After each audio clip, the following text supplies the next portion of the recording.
मला आत्ता तो ससून रुग्णालयाचा मी जो अहवाल आहे तो वाचलेला नाही.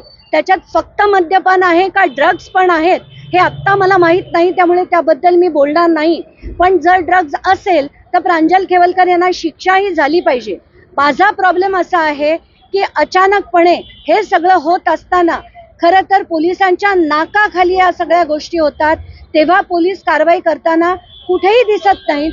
पण अचानकपणे एका घरी जाऊन रेड करून त्याला रेव पार्टीचं नाव देऊन, खरं तर रेव पार्टी आपण गुगल सर्च करा, रेव पार्टी म्हणजे जिकडे शेकडो माणसं एकत्र मोठ्या म्युझिकवर नाचतात त्याला रेव पार्टी म्हटलं जातं. त्याच्यात जर ड्रग्ज आणि दारू असेल त्याला रेव पार्टी म्हटलं जातं. पण याला रेव पार्टीचं नाव देऊन मीडियामध्ये हे जे सोडलं गेलं, ही रेव पार्टी म्हणता येईल की नाही हा पहिला प्रश्न. दुसरा प्रश्न की अनेक लोकांना तेव्हा अटक झाली, पण एकाच व्यक्तीचं नाव रिलीज केलं गेलं आणि ते बाहेर मीडियाकडे दिलं गेलं. तर मला असं वाटतं की हे याच्यातनं सरळ सरळ राजकारणाचा वास येतोय. मला असं वाटतं की राजकारण महाराष्ट्राचं किळसवाणी झालं. आता खडसेंविरुद्ध मला किती तिटकार आहे हे पूर्ण महाराष्ट्राला माहिती आहे.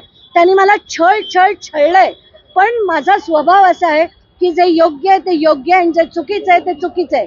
आत्ताच्या घटनेला मला त्याच्यात राजकारणाचा वास येतो, कारण गिरीश महाजनांविरुद्ध 4-5 दिवस खडसे एकानंतर एक प्रेस कॉन्फरन्स घेत होते, म्हणून त्यांना गप्प करण्यासाठी, रोहिणी खडसेंना गप्प करण्यासाठी हे कटकारस्थान आहे की नाही अशी शंका मला नक्कीच येते आणि ते मी तुमच्या पुढे मांडते. नागपूरमध्ये असं बघता मुख्यमंत्र्यांच्या या विधानाकडे, मुख्यमंत्र्यांनी असं बोलणं मुळात इतकं चुकीचं आहे की मला असं वाटतं पूर्ण महाराष्ट्राने सगळंच बघितलं.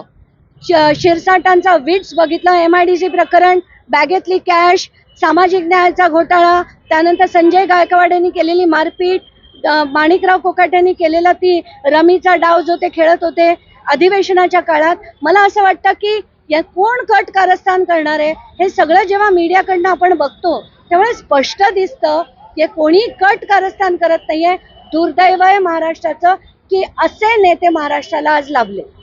आम्ही तिथं पाठीशी आहेत की काय तरी पुरावे आहेत की या संदर्भात देण्यात अतिशय दुर्दैवी आहे की जे महाराष्ट्राचे उपमुख्यमंत्री जे पूर्वी डान्स बार विरोधात लढायचे त्याच उपमुख्यमंत्र्यांनी त्यांच्याच पक्षातल्या योगेश कदमांची पाठराखण केली.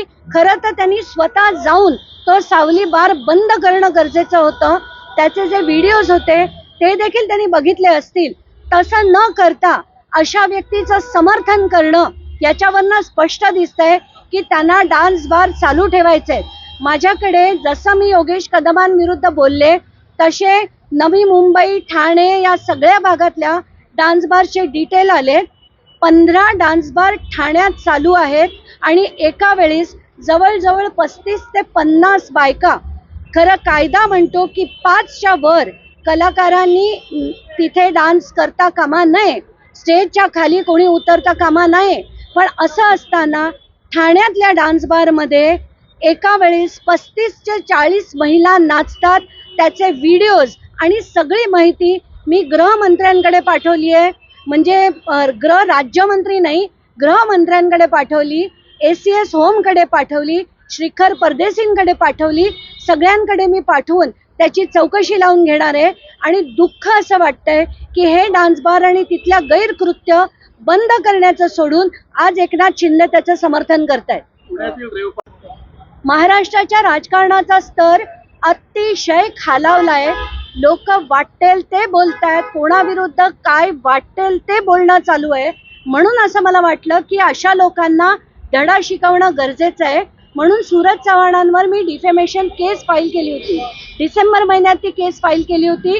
त्याचं हिअरिंग 2 हिअरिंग झाले होते, जानेवारी आणि मे मध्ये त्यांना नोटीस सर्व करण्यात आली होती आणि ती नोटीस पोलिसांद्वारे आम्ही जेव्हा आता राष्ट्रवादीच्या कार्यालयात दिली तेव्हा राष्ट्रवादीच्या कार्यालयाने ती स्वीकारली नाही.